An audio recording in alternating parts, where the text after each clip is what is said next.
Guy checks into a Catskills hotel with his wife. He goes to breakfast, goes to play Simon Says, eats lunch, lays around in the pool, rows on the lake, plays softball, eats dinner, goes to the early comedy show, sees the main band, goes to the late show, then goes to the coffee shop.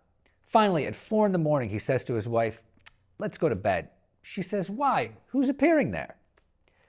It's a well-known fact of entertainment lore that the Jewish resorts in the Catskill Mountains, a region that functioned as a major center for Jewish vacationers from the early 20th century through the 1960s, developed an entertainment structure that would come to rival even that of Broadway. At its peak, the Catskills Entertainment Complex served thousands of mostly Jewish audiences, providing them with everything from amateur theater to professional performances of serious drama, musicals, and more than a dollop of comedy. But how and why did all this begin? By 1908, there were more than 500 Jewish-owned farms in the Catskills.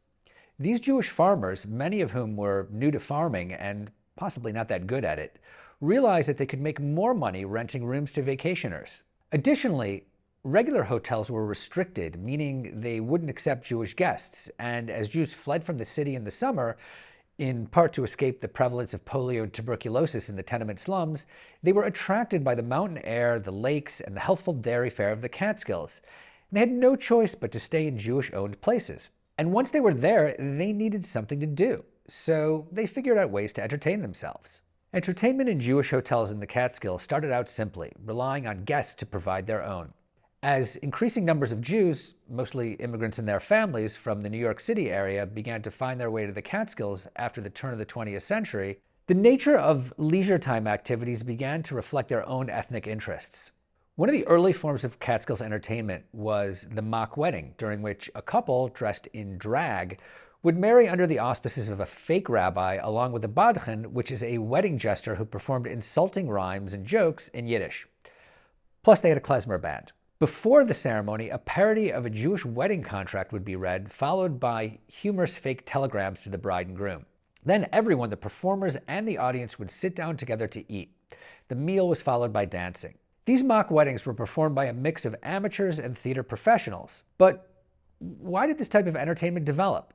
Prior to the Jewish invasion, the Catskills did have a resort industry, but not one that was known for entertainment. Vacationers generally went there to enjoy the great outdoors, not to see shows.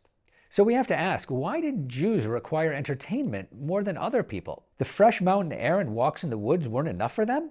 The answer may lie less with a Jewish cultural component than with the urban aspect of their lives. At the time the Catskills was developing as a Jewish resort area, the Lower East Side was the largest Jewish settlement in the world and also the main center for cheap entertainment in New York City. Not only were there more Nickelodeons per capita on the Lower East Side than any other neighborhood in the city, but cheap variety and vaudeville-style theaters dotted the area. Moreover, the streets themselves were rife with entertainment, from wandering musicians and singers to all kinds of itinerant performers.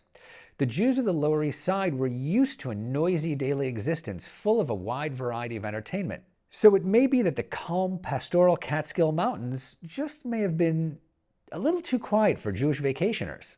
Additionally, the predominance of Jewish guests created a unique performer-audience dynamic. The homey, nearly all-Jewish in-group environment gave audience the perceived right of public criticism, better known perhaps as heckling. Catskills audiences were notoriously tough, and for comedians it was an opportunity for them to hone their comic knives. But for other performers, it was likely a nightmare. This dynamic was more important to comedians than any other group of performers. Comedians, in fact, became the #1 export of the Catskill Mountains. Dozens of them honed their skills in the raucous casinos of the Borscht Belt, many going on to great fame. It is no accident that more than anything, the Catskills is known as a college for comedians. It was a place that could make or break a performer, a place that was integral to the development of American comedy. As Mel Brooks once said, "No Borscht Belt, no Mel Brooks." And the amount of comedic talent that came out of the Catskills resorts was astounding. Names like Milton Berle, Buddy Hackett, Joan Rivers, Robert Klein, Billy Crystal, Don Rickles, Sid Caesar, and Carl Reiner, among dozens and dozens of others, make up the towering figures of American comedy, and all got their starts in the Borscht Belt. It's been many years since the heyday of the Catskills. The resorts, their acts, and their audiences are all gone. But the significant contribution to American comedy provided by the Borscht Belt lives on. It's one of the odd twists of history that a resort area dominated by Jewish vacationers once served as a major incubator for comedy, one that continues to resonate in American popular culture.